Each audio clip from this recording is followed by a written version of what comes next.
நீங்களா சொல்ற ராமாயணத்திலேயே இருக்காங்க, ராமாயணத்திலேயே இருக்கு. அயோத்தியா காலம் தசரதர் காலமாயிட்டார்னு பரதன் வந்து சொன்ன உடனே சுவாமி வருத்தப்பட்டு சீதையட்டையும் லட்சுமணன்ட்டையும் துக்கம் விசாரிக்கிறார். இது ஆதுராஸ்வாசனம்னு பேர். ஒரு காலத்துல நம்ம குடும்பத்துல எல்லாம் இந்த காலமானா கண்டோரன்ஸை விடவே கூடாது. பருப்பை விட்டாலும் விடலாம், நெருப்பை விடக்கூடாது. கல்யாணத்துக்கு பருப்புன்னு பேரு, கண்டோரன்ஸுக்கு நெருப்புன்னு பேரு. கல்யாணத்துக்கு போகாம இருந்தாலும் இருக்கலாம், போன்ல விசாரிச்சுட்டு பேசாம இருந்துடலாம். கண்டோரன்ஸுக்கு போகாம இருக்கக்கூடாது. அந்த சரீரம் இருக்கிறதே போனா விசேஷம், இல்ல 10 நாளைக்குள்ளேயாவது போயிட்டு வந்துடணும். அது மாதிரி இந்த இடத்துல வந்தா தனித்தனியா விசாரிப்பா. அப்பா போயிட்டாரா, மாமனார் போயிட்டாரா, அண்ணா போயிட்டாரா அப்படின்னு தனித்தனியா கேட்கணும். அந்த ஜீவன் அங்கேயே இருக்கும், நம்ம கேட்கறத அதை கேட்கணும். அது மாதிரி சீதையை பார்த்து ராமர் கேட்டார், சீதே மிருதஸ்தேஸ்வசுரா, மாமனார் போயிட்டாரா சீதேன்னு கவனிச்சு கேளுவோம்.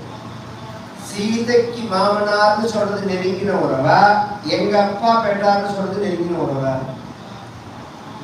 ராமர் போய் சீதைட்ட எங்க அப்பா போயிட்டார்னு சொல்றது நெருங்கின உறவா, சீதைக்கு மாமனார்னு சொல்றது நெருங்கின உறவான்னா?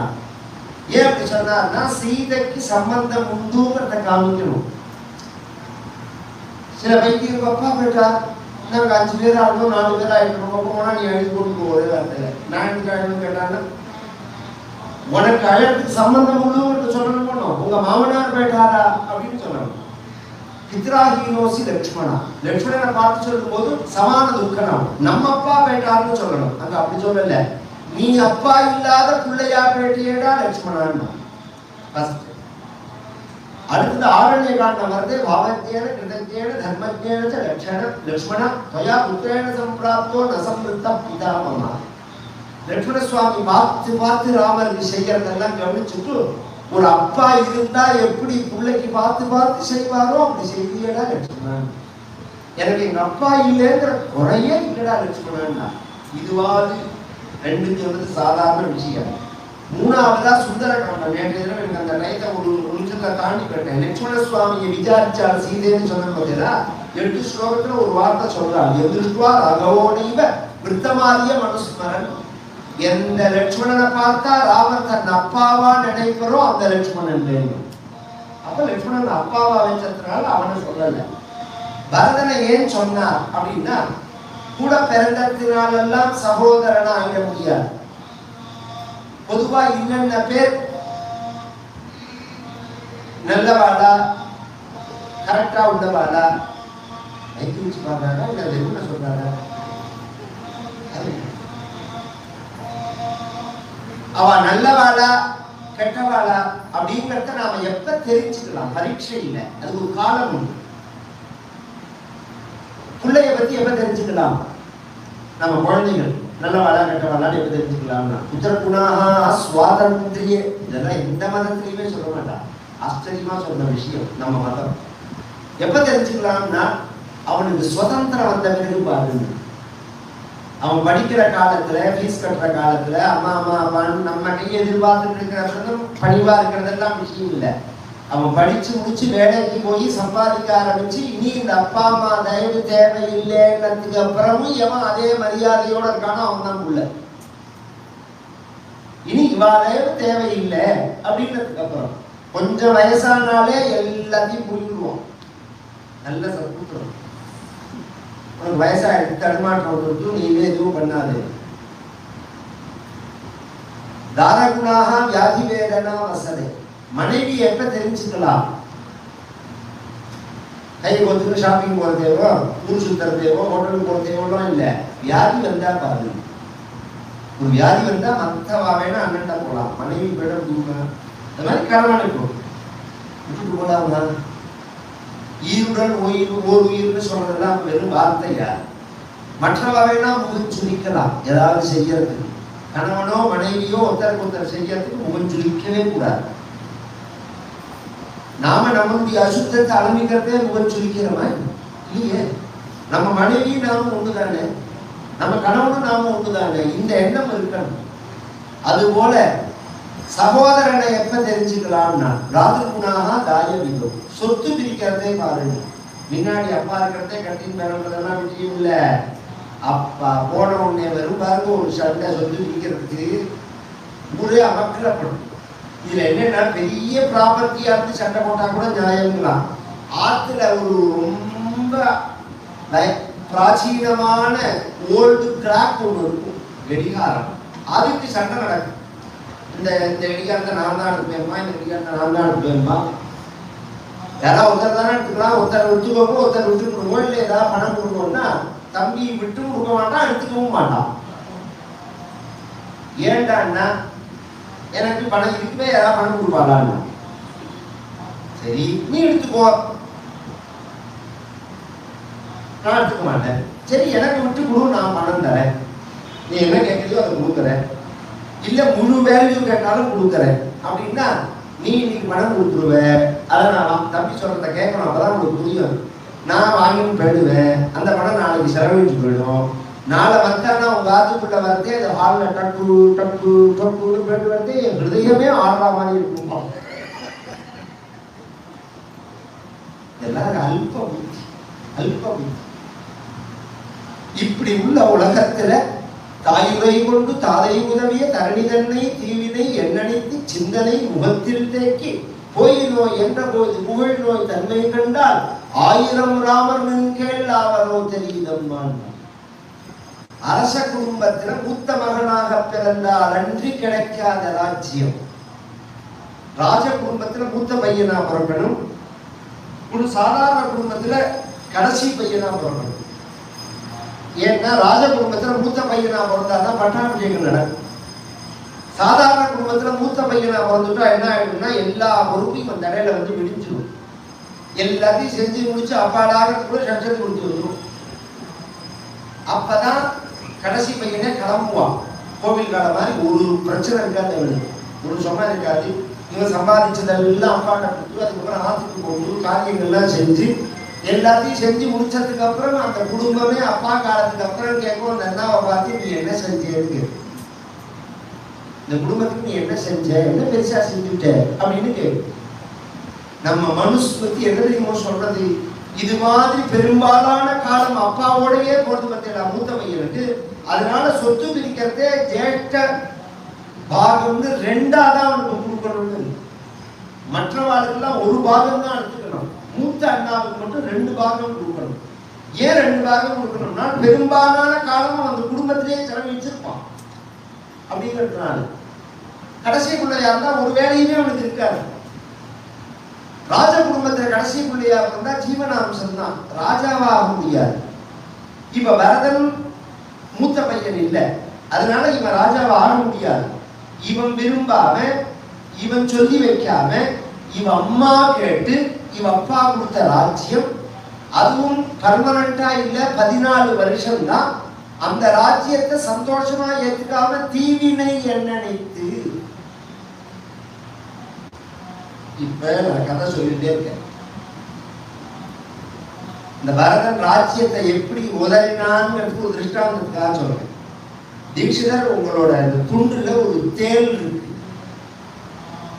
அப்படின்னு சொன்னதை பெருசா சொல்லுவேன். கட்டாம்பூச்சிக்கெல்லாம் பயப்படவாங்க, நம்ம பூச்சத்துக்கு போட்டுருவோம். உங்க துண்டுல ஒரு தேல் இருக்கு அப்படின்னு ஒருத்தர் சொன்னார்னா, ஓ தேலா அப்படின்னு பார்த்து அப்படி தூக்கியா போடுவேன். நான் தேல்னு சொன்னோடனே சொன்னவன் மேலேயே போட்டுருவேன். அந்த துண்டை இப்படின்னு ஒரு உதறுவோம் தெரியல, இப்படி ஒரு உதறும். அது மாதிரி நீ ராஜான்னு அப்படி உதறினானா, நான் ராஜா இல்லைன்னு. தீவினை எண்ணணித்து சிந்தனை முகத்தில் தேக்கி போய் நோய் என்ற போது நோய் நோய் தன்மை கண்டால் 1000 ராமன் கேள் ஆவரோ தெரியுதம்மா. பரதன்னா பரதன் தான்.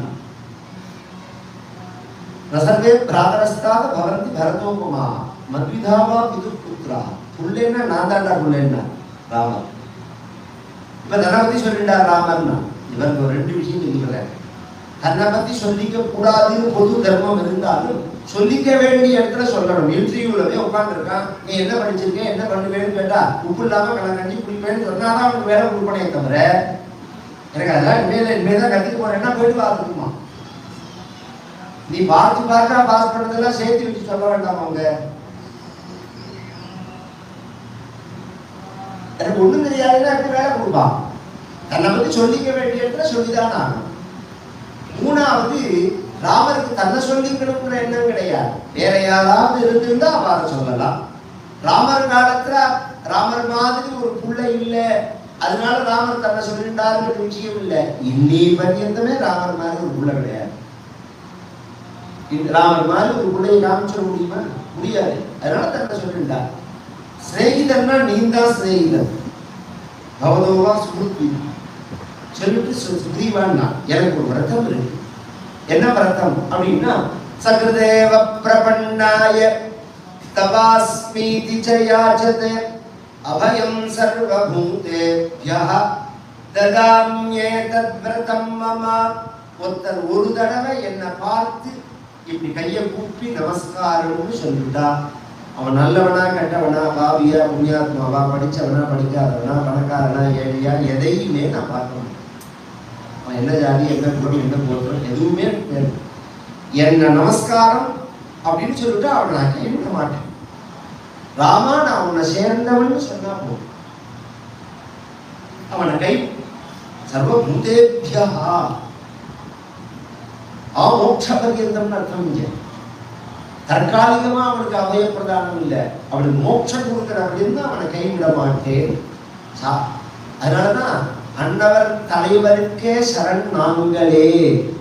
இந்த ஸ்லோகத்துக்காக ஆரம்பமே சரணாகதி பண்ணும் போன்னு ஆரம்பிக்கிறார். கம்பராமாயணம் ஆரம்பிக்கிறது சரணாகுங்களே அப்படின்னு. அதுக்கப்புறம் சொன்னார் பகவான், இந்த மாதிரி உள்ள என்னோட விரதத்துல உனக்கு இஷ்டம் இல்லைன்னா நீ என்னோட சேர்ந்து ஒர்க் பண்ணணும்னு அவசியம் இல்லை. சுக்ரீவா நீ போகணும், நீ தனியா இல்லை, இந்த வானர சைன்யங்கள் எல்லாத்தையும் அழிச்சுன்னு போயிடும். இன்னும் சொல்ல போனா நீ வேணும்னா ராவணன் சைடு வேணாலும் போய் சேர்ந்துப்போ இந்த சைன்யத்தோட. உங்க அத்தனை பேரையும் எதிர்கொள்ற சக்தி எனக்கு உண்டுன்னு சொல்லல பகவான். என் வில்லுக்கு உண்டு அப்படின்னு சொல்லல, என் கைக்கு உண்டுன்னு சொல்லல, என் விரலுக்கு உண்டுன்னு சொல்லல, என் விரல் நுனியில உள்ள நகத்துக்கு உண்டு. அங்குள் எக்ரேன தான் ஹன்யா இச்சன் ஹரிகணேஸ்வரா. இப்படி பேசிண்டே இருக்கிறதே நிருசிம்மாவதார ஞாபகம் பகவான். இப்படி நகத்தினாலதான் கிழிச்சு போட்டார். அதனாலதான் ரொம்ப பேருக்கு கம்பராமாயணம் சொல்றவாளுக்கு இந்த இடத்துல 10 பாட்டு நரசிம்மாவதாரத்தை பத்தி பார்த்தார் கம்பர். ஏன் பாடினாருன்னு தெரியாது, சம்பந்தம் இல்லாம இந்த இடத்துல ஏன் பாடுறார் கம்பர்னு தெரியாது. அங்குள் எக்ரேன தான் ஹன்யான், எல்லாரையும் நகர்த்தால கிழிச்சு போட்டுருவேன் நான் பகவான். இந்த ராமரோட அந்த ஆக்ரோஷத்தை பார்த்தா நடிக்கப்பட்டான் சுக்ரீவன். ராமாயணம் மன்னிச்சுப்போ, அவன் மனசு தெரியாம பேசிட்டேன். சுக்ரீவன் அவனை சேர்க்கிறது தான் நியாயம். நீனே போய் அழிச்சுட்டு வாங்க, ஆணையினும் ஹரிஷ்டா, நீனே போய் அழிச்சுட்டு வா. எதிவா ராவண ஸ்வயம். ஒரு ஆச்சரியம் என்னன்னா, சில குடும்பத்துல போன் எடுத்து பேசுறது அப்பா பேசுறாளா, அண்ணா பேசுறாளா, புள்ள பேசுறாளான்னு புரியாது, ஒரே மாதிரி இருக்கும் குரல். நமக்கு ஒரு கன்ஃபியூஷன் ஆகும். அது மாதிரி இப்ப விபீஷணன் அப்படின்னு நினைச்சுன்னு நாம ஒரு முடிவு எடுக்கிறோம். நீ அங்க போய் பார்த்து ராவணனா இருந்தா, விபீஷணன் இல்ல ராமா, ராவணன் வந்திருக்கான், நம்ம என்ன பண்றதுன்னு கேட்கவே வேண்டாம். ராவணனா இருந்தாலும் ஐஸ்வான் அவனை மன்னிக்கிறேன். எதிவா ராவண ஸ்வயம்னா நீனே அபய பிரதானம் கொடுக்கலாம் என் சார்பில். பகவத்கீதையில பகவான் சொன்னான், அர்ஜுனா என் பக்தன் ஒருபொழுதும் வீணா போக மாட்டான்னு நீ சத்தியம் பண்ணுனா. கௌந்தேய பிரதிஜானி நமே பக்த பிரணஷ்யதி அப்படின்னா. அவன் கேட்டான், ரொம்ப நல்லா இருக்கேன்னா மெட்ராஸ் சத்தியம் மாதிரி, உன் பக்தன் வீணா போக மாட்டாங்கிறதுக்கு நான் எதுக்கு சத்தியம் பண்ணணும்? ஒப்புரானேப்பா, உங்க அப்பா மேல ஆனேம்மா. யாரு? நம்மளை பார்த்து. அவன் அப்பா மேல சத்தியம் பண்ணுறதுக்கு நம்ம அப்பா மேல சத்தியம் பண்ணுவான். அது மாதிரி மெட்ராஸ் சத்தியம் மாதிரி இருக்காது. உன்னோட பக்தன் வீணா போக மாட்டான்னா நீதான சத்தியம் பண்ணணும், என்னையும் பண்ண சொல்றேன்னு கேட்டான். அதுக்கு ராவணன் பகவான் சொன்னார், நான் சத்தியம் பண்ணினா விட்டுடுவேன், என் பக்தன் சத்தியம் பண்ணினா விடமாட்டேன். இது நிரூபிக்க முடியுமான்னா, ஸ்வனிகமம் அபஹாயமத் பிரதிஜ்ஞாம் ரிதமதிகர்த்தும் அவப்ளுதோ ரதஸ்தஹ ரிதரதசரணோத்யயாச்சலத்குஹு ஹரிவஹம் துமிபங்கதோத்ததீயஹ. பீஷ்ம ஸ்தவராஜத்துல சொல்றார், சக்கரம் எடுக்க மாட்டேன் இந்த மகாபாரத யுத்தத்திலேன்னு கிருஷ்ணர் சத்தியம் பண்ணினார். அந்த கிருஷ்ண பரமாத்மாவை நான் சக்கரம் எடுக்க வைக்கிறேன்னு பீஷ்மர் சத்தியம் பண்ணினார். கடைசியில சக்கரம் எடுத்த உடனே எல்லாரும் என்ன நினைச்சிருந்தா பீஷ்மரை கொல்றதுக்காக தான் சக்கரம் எடுத்துட்டு வந்தார். பீஷ்மர் சொல்றாரு, இல்ல, நான் பண்ண சத்தியத்தை நிறைவேற்றணுங்கிறதுக்காக ஒரு சத்தியத்தை நீ விட்டேன்னா. அதனால பகவான் சொன்னார், சுக்ரீவன்டையும் சொன்னார். சுக்ரீவன் சொன்னா, எல்லாம் சரி, நான் போய் வீட்டுல அழைச்சிட்டு வரேன், நான் சேர்த்துக்க கூடாதுன்னு சொன்னேன்னா அவன் வந்தவன் சொல்லிடாது. வந்தவொடனே முதல் வேலையா சில பேர் வேட்டு வைப்பான். நான் என்ன சொல்றேன் போடாட்ட இதெல்லாம் கேட்டுதான் இருக்கான் பீஷ்மன். அங்கேருந்து வந்தவன் ராமனுடைய சரணத்துல எல்லாத்தையும் விட்டுட்டு வந்தேன்னு முதல்ல சொன்னான். தெக்வா புத்திராம்சன். இந்த இடத்துல பரித்யக்தா மயாலங்கா பரியின் உபசர்க்கம். விட்டான் உடம்பால, முதல்ல மனசுனால விடல. இப்படி ராமர் கருணையோட பேசுறத கேட்டோடனே மனசுனாலையும் எல்லாத்தையும் விட்டுப்பான். ராமரே சரணம்னு நமஸ்காரம் பண்ண, கவலையே படாத விபீஷணா அப்படின்னா எல்லாம் தேவரி திருவுள்ளம்னா நமஸ்காரம் பண்ணினா, தீர்மானமா உன்னை நான் ரட்சிப்பேன்னா எல்லாம் தேவரை திருவுள்ளம்னா, நான் சொன்னா சொன்னதுதான், எல்லாம் தேவரை நமஸ்காரம் பண்றதுல ஒரு நமஸ்காரம் பண்ணுவா. நம்ம சம்பிரதாயத்துல வைஷ்ணவத்துல வடகலையில உள்ளவா இருக்கா பாருங்க, அதான் நினைக்கிறேன் 4 நமஸ்காரம் பண்ணுவாவா. அங்க 4 நமஸ்காரம்னு கணக்கு கிடையாது. அங்க என்ன தெரியுமா கணக்கு? எனக்கு அவர் நமஸ்காரம் பண்ணினா நான் போதும் சொல்றது மனமவர். சில பேருக்கு பிடிக்கலன்னா பேசாம இருந்துவா, முட்டி தயாரிக்கணும்னு. அதனால இந்த வம்பே வேண்டாம்னு 4ஓட நிறுத்தி விட்டாவா. அங்க ஒரிஜினலா என்னன்னா நாம் போதும்னு சொல்றவங்க நமஸ்காரம் பண்ணணும். அது மாதிரி ஆரம்பிச்சதே விபீஷணன் தான். விழுந்து விழுந்து விழுந்து நமஸ்காரம் பண்ணிட்டே இருப்பான். இவனை என்ன, நான் ராவணனை வதம் பண்ணி பட்டாபிஷேகங்கள் தான் பண்ணுவேங்கிறதுனா வாக்கு என்ன? சமுத்திர ஜலமானையான்னா லட்சுமணா கொண்டாடினால் சமுத்திர ஜலத்தை கொண்டு வர சொல்லி கலசத்தை வச்சு ஒரு ஜபத்தை பண்ணி அங்கேயே விபீஷணனை உட்காந்து வச்சு பகவான் லட்சுமண சுவாமி கையினாலும் பட்டாபிஷேகம் பண்ணி வைக்கிறார். குரங்குகள் பார்க்குற 2வது பட்டாபிஷேகம் இது. முதல்ல சுக்ரீவ பட்டாபிஷேகம் பார்த்தது, இப்போ விபீஷண பட்டாபிஷேகம் பார்த்தது. இந்த ரெண்டுக்கும் என்ன வித்தியாசம்னா மலைக்கும் மடுவுக்கும் உள்ள வித்தியாசம். சுக்ரீவனுக்கு இப்படி வந்தவுடனே பட்டாபிஷேகம் ஆச்சு. அவன் அடி வாங்கி உத வாங்கி உடம்பெல்லாம் இட்லி வாங்கி ஊரை சுற்றி உயிர் குழப்பமான தெரியாம கடைசியில அவனுக்கு வாலியை வதம் பண்ணி பட்டாபிஷேகம். இவன் வந்தவுடனே பட்டாபிஷேகம். என்ன வித்தியாசம்னா சுக்ரீவன் வர முறை தெரியாம வந்தான், வர முறை தெரிஞ்சு வந்தான் விபீஷணன். சுக்ரீவன் வந்து ராமர் கையை பிடிச்சா, விபீஷணன் காலை பிடிச்சான்.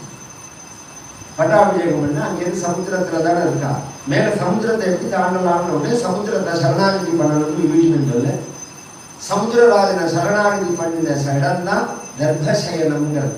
நவபாஷானம்னு நீ போற பத்தியில ராமேஸ்வரம் பக்கத்துல அது தர்பசயனம்னு பேர். அந்த இடத்துல தான் ராமர் 3 நாளைக்கு இருக்கா, தர்பையை போட்டுன்னு படுத்துன்னு இருக்கா. சமுத்திரராஜன் வர